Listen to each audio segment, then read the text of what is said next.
Halo pemirsa, senang sekali saya Valeska Raya bisa menemani Anda dalam program kabar terkini yang hadir setiap hari mulai pukul 6.30 pagi, 12 siang, dan 7 malam. Selama 30 menit ke depan, tim redaksi kami telah menyiapkan rangkaian ragam berita pilihan, di antaranya politik, peristiwa, ekonomi, sosial budaya, hingga kuliner. Berikut ini informasi selengkapnya. Berita pertama datang dari Klaten, Jawa Tengah. Guna mendukung swasembada pangan, Gubernur Jawa Tengah gelar tanam padi di Klaten, Jawa Tengah. Selain itu, gerakan tanam padi serentak ini sebagai upaya pemerintah dalam ketahanan pangan nasional sesuai instruksi Presiden Prabowo.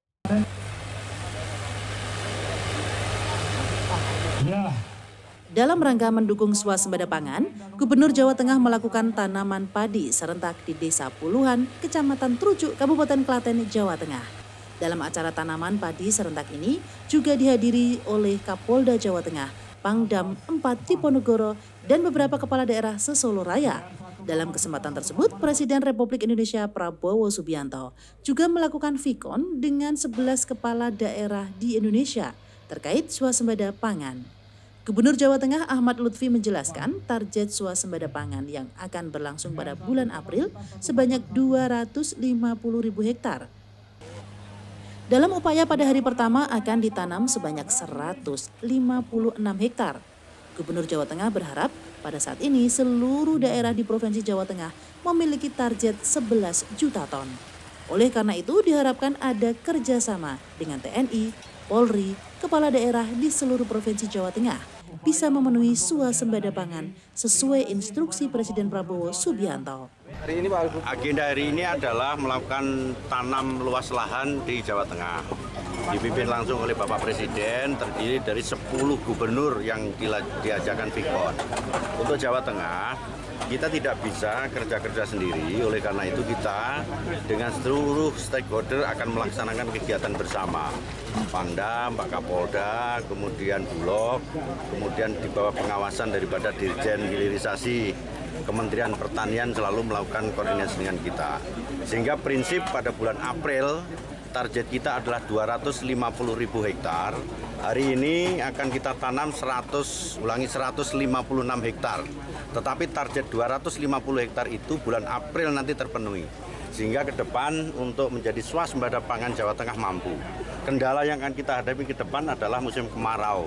Oleh karena itu kita tadi sudah rapor dengan seluruh para bupati wali kota untuk melakukan pemetaan daerah-daerah yang kemungkinan nanti menjadi lumbung pangan nasional yang kekurangan air, akan kita lakukan pemetaan bersama. Sehingga secara nggak langsung target juga akan terpenuhi, di mana target dari pemerintah pusat Jawa Tengah adalah 11 juta ton.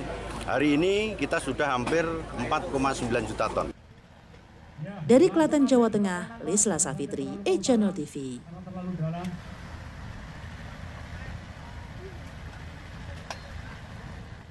Pimpinan Daerah Muhammadiyah Kabupaten Bantul menggelar silaturahmi dan pamit jamaah haji dari bimbingan kelompok bimbingan ibadah haji dan umroh Aisyah Kabupaten Bantul. Kegiatan ini bertujuan untuk memperkuat tali silaturahmi dalam menyelesaikan berbagai persoalan bangsa.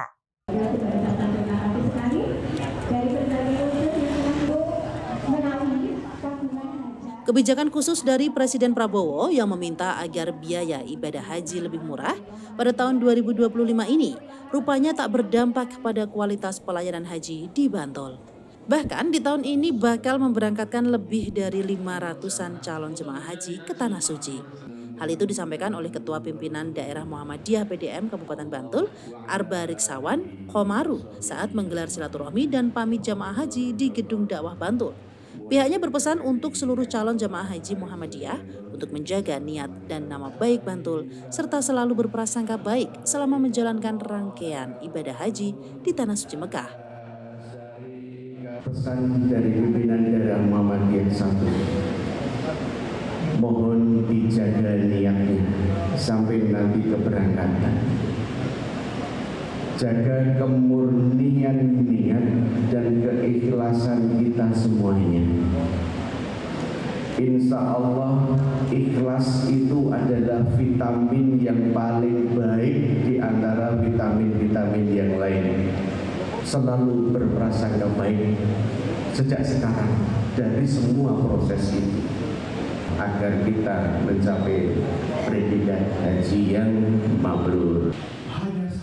Sekitar 1.400 peserta hadir dalam acara silaturahmi dan pamit jamaah haji tersebut, termasuk dari unsur pimpinan Muhammadiyah dan Aisyah, tingkat cabang dan ranting, perwakilan amal usaha, organisasi otonom, serta komunitas Hidimu, Himpunan Disabilitas Muhammadiyah. Kegiatan ini menjadi ajang penguatan ukhuwah serta momen berpamitan seluruh calon jamaah haji Muhammadiyah Bantul dengan mengusung pesan pentingnya silaturahmi dalam menyelesaikan berbagai persoalan bangsa.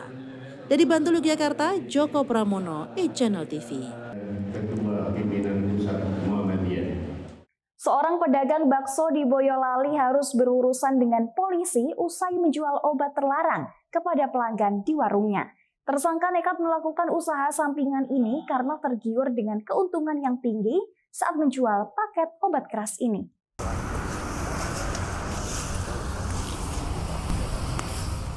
Tim Satuan Narkoba Polres Boyolali berhasil membongkar peredaran obat terlarang yang menyasar kalangan anak muda hingga pelajar. Dalam pengungkapan ini, satu orang tersangka bernama Winarto, seorang pedagang bakso di Boyolali, Jawa Tengah. Dalam pers rilis di Mapolres Boyolali, Kapolres Boyolali AKBP Rosyid Hartanto mengungkapkan tersangka ditangkap di warung bakso miliknya. Dalam penggerebekan ini, petugas menemukan barang bukti puluhan butir pil koplo siap edar serta sejumlah uang hasil penjualan obat. Dalam proses penyelidikan terhadap tersangka, obat terlarang itu diedarkan dengan menyasar kalangan anak muda hingga pelajar yang ada di sekitar warung milik tersangka. Dari pengakuan sementara, tersangka menjual pil koplo karena tergiur oleh keuntungan yang besar. Di warung bakso dan mie ayam yang ada di wilayah Andong, Kabupaten Boyolali, ya ini diduga menjual obat-obatan terlarang kepada pengunjung atau pembeli warung bakso tersebut. Namun demikian, ya tadi sudah disampaikan karena ekonomi merasa kurang dari pendapatan dari bakso itu, jadi dia menambahkan dengan menjual obat-obatan terlarang tersebut.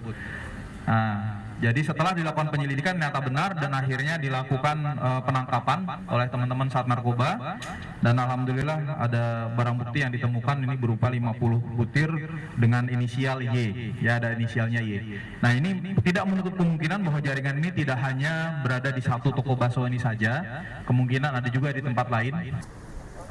Sementara tersangka Winarto mengaku mendapatkan pasokan barang obat keras ini dari seorang bandar.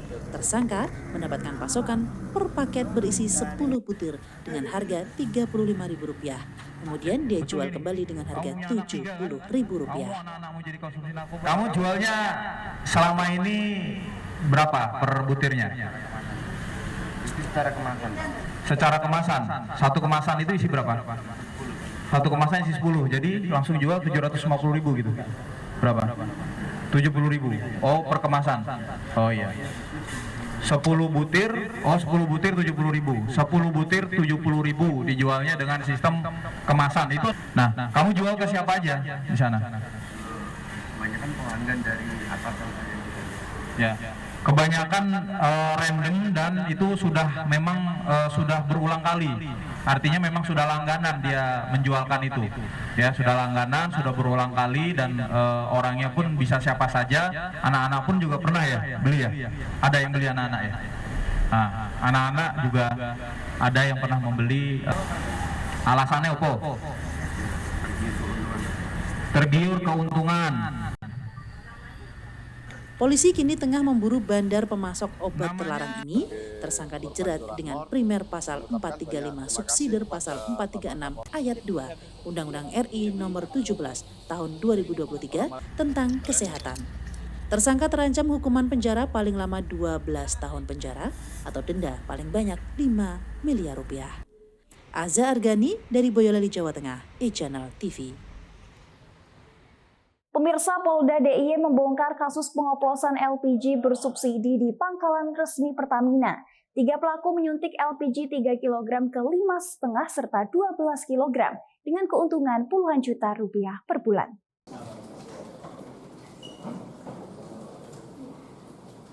Direktorat Reserse Kriminal Khusus Polda Daerah Istimewa Yogyakarta menangkap 3 orang pelaku pengoplos LPG bersubsidi. Ketiganya adalah JS selaku pemilik 4 pangkalan LPG resmi Pertamina, serta 2 karyawannya PS dan EA. Ketiganya ditangkap di pangkalan LPG milik JS di wilayah Nanggulan, Kulon Progo. Modusnya dengan menyuntik LPG subsidi 3 kg ke tabung 5,5 dan 12 kg. Caranya menggunakan mesin pemanas air yang telah dimodifikasi dengan selang dan kompresor. Aksi ketiga pelaku sudah dilakukan lebih dari setahun sejak akhir 2024. Dalam sebulan, komplotan ini meraup keuntungan hingga 20 juta rupiah. Tersangka ini memiliki 4 pangkalan, namun itu atas nama keluarganya yang bersangkutan, mulai dari adik, istri, dan orang tua. Tapi pengelolaannya adalah pengelolaan dari tersangka JS ini. Nah, untuk yang satunya ini ketika ada barang lebih baru diambil oleh pelaku. Kemudian yang kedua, harga yang diambil harga seperti harga masyarakat yang mengambil. Jadi apalagi yang 4 ini memang pangkalan dalam penguasaan si tersangka. Kemudian untuk keuntungan dari hasil pemeriksaan kami dan kita cek di lapangan yang bersangkutan, untuk keuntungannya sekitar 20 juta per bulan.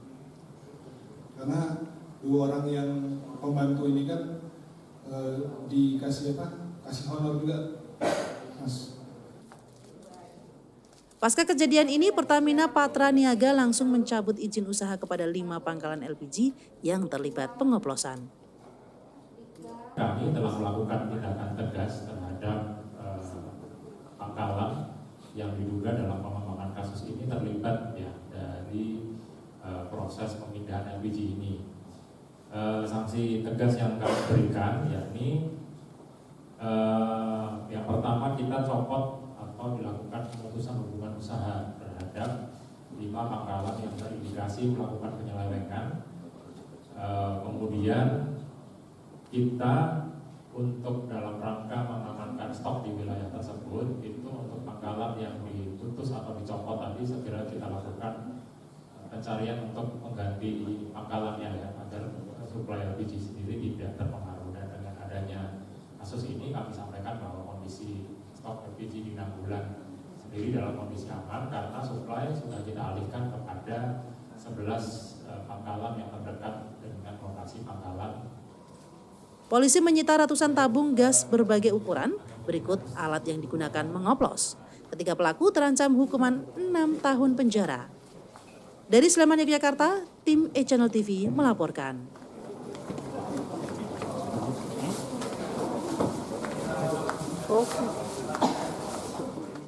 Polda DIY dan Polresta Jajaran membongkar jaringan peredaran uang palsu dari Kalibata, Jakarta.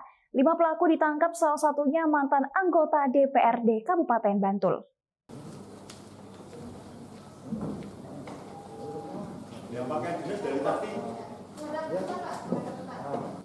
Petugas kepolisian di Yogyakarta menangkap 5 orang pelaku pengedar uang palsu.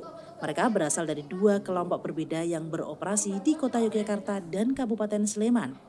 Satu di antara 5 pelaku merupakan mantan anggota DPRD Kabupaten Bantul berinisial DA. Pelaku DA membeli 10.000 lembar uang palsu pecahan Rp100.000 dari Kalibata, Jakarta seharga Rp30 juta. Namun 9.000 lembar dimusnahkan karena kualitasnya jelek, sedangkan 1.000 lembar sisanya diedarkan.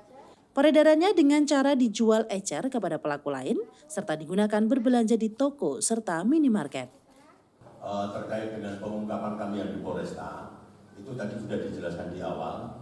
Untuk penanya pertama ya, ini memang dari awal laporan tanggal 5 April itu mendapatkan 1 lembar dari saudara DP. DP bisa kita amankan, kemudian DP mengaku mendapat dari saudara RI.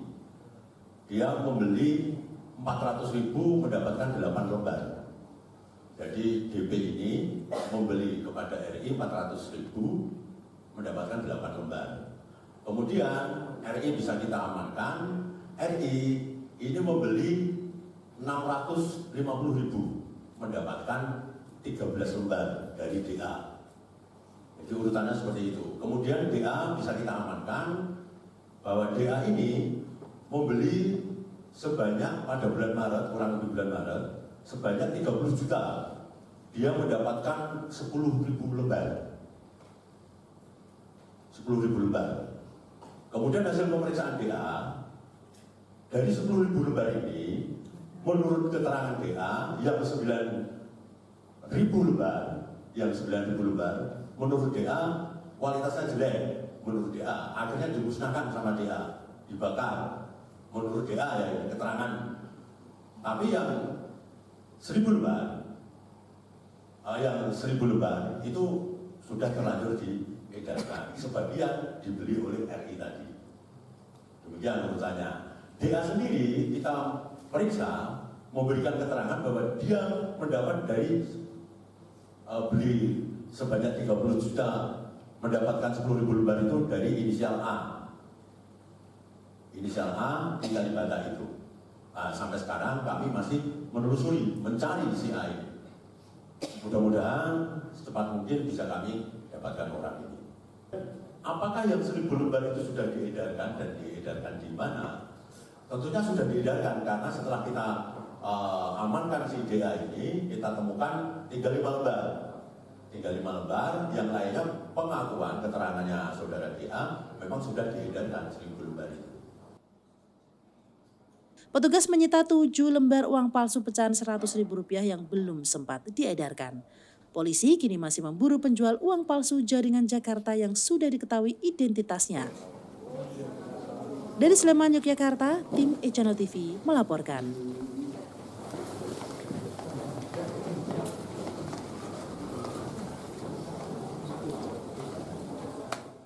Pemirsa, NC umur 29 tahun dan RKN umur 26 tahun pelaku penyalahgunaan narkoba berhasil dibekuk Satres Narkoba Polres Magelang Kota. Berikut ini informasinya untuk Anda.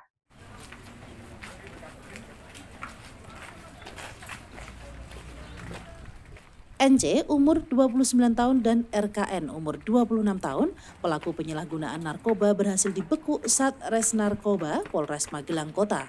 Penangkapan keduanya dilakukan di sebuah kamar hotel wilayah Magelang Tengah pada hari Minggu.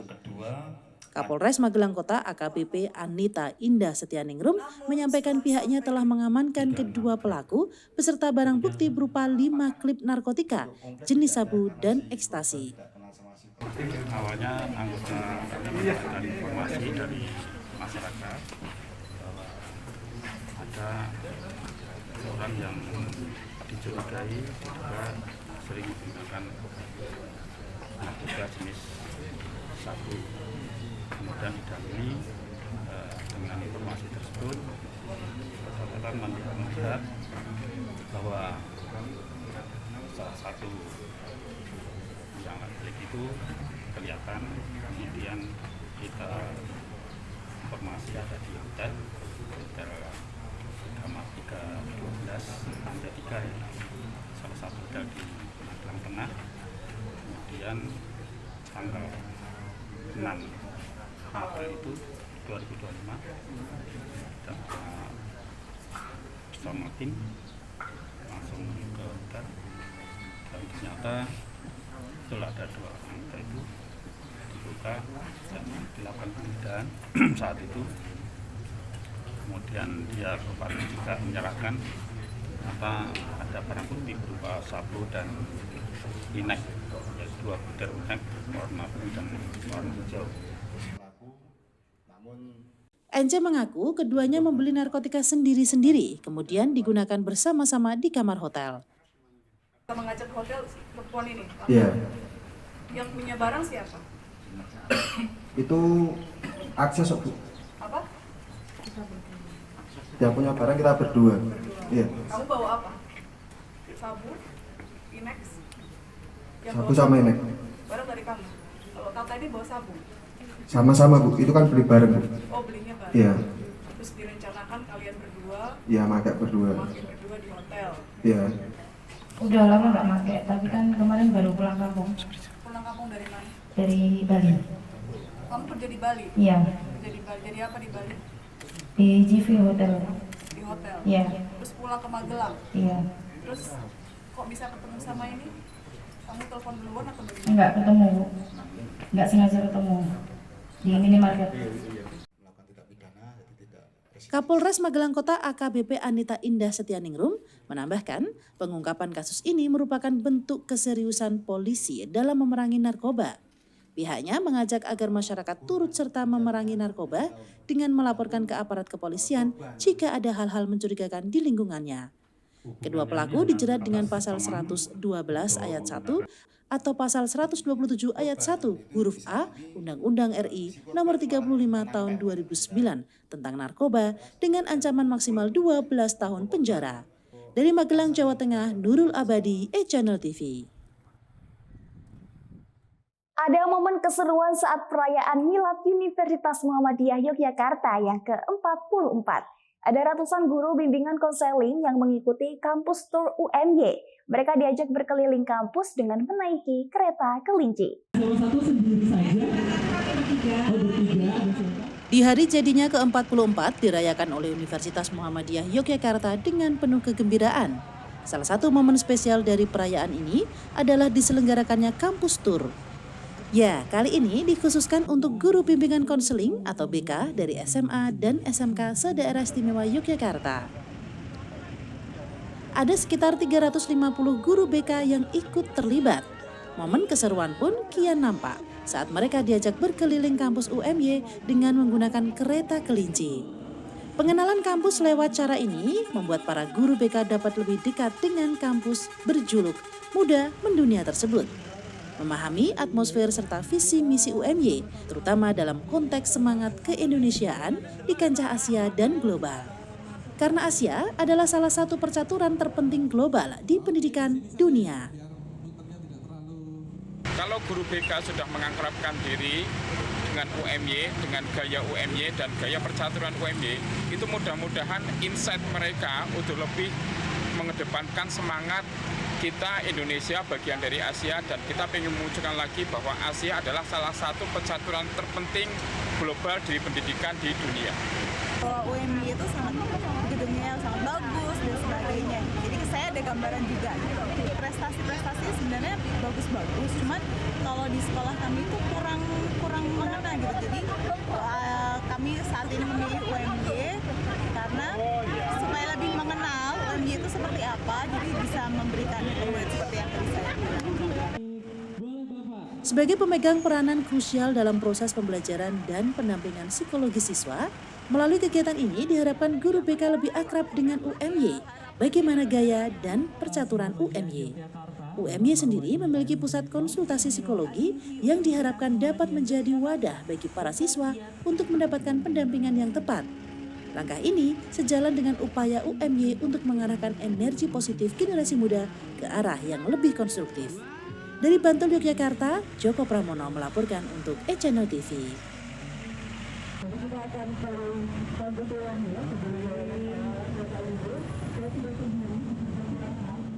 Bagi Anda pencinta kuliner super pedas, wajib mampir ke warung bakso yang ada di Boyolali ini. Selain menyajikan puluhan menu bakso berbagai bentuk dan ukuran, semua bakso berukuran jumbo disajikan dengan siraman sambal cabai yang super pedas.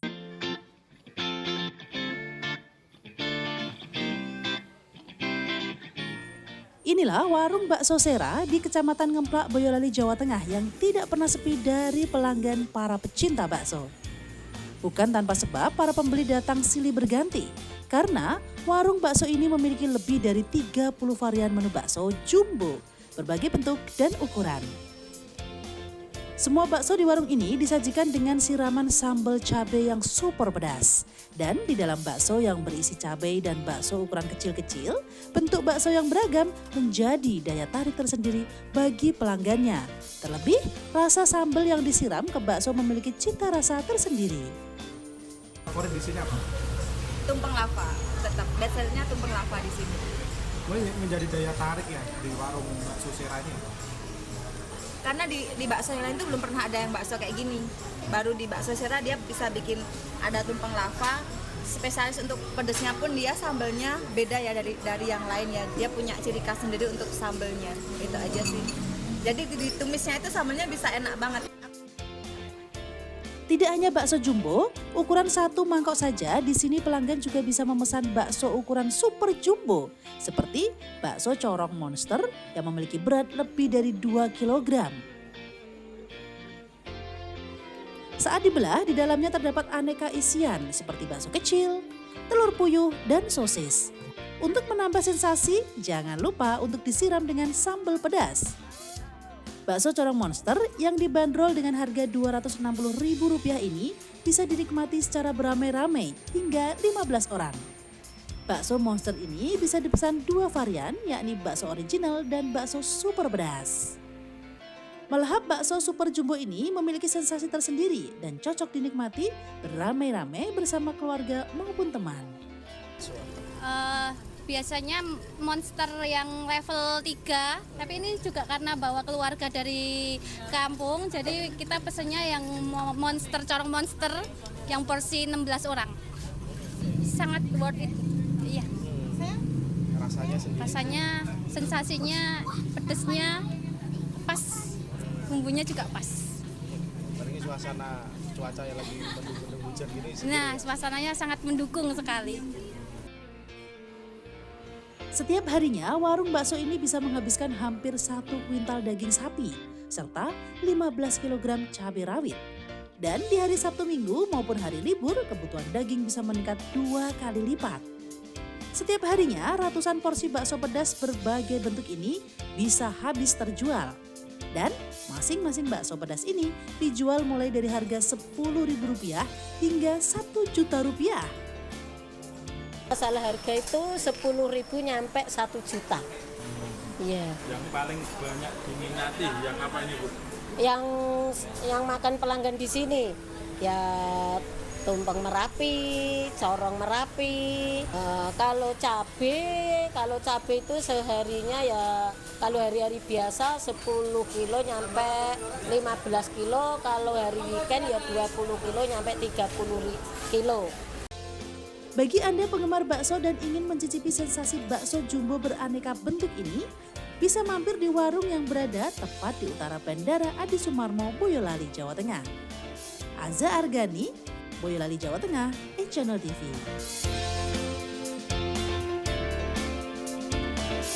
Informasi dari Boyolali, Jawa Tengah ini menutup perjumpaan kita dalam program Berita Terkini. Saksikan selalu informasi terkini dan terpercaya yang hadir setiap hari dari pagi, siang, hingga malam hanya di E-Channel TV.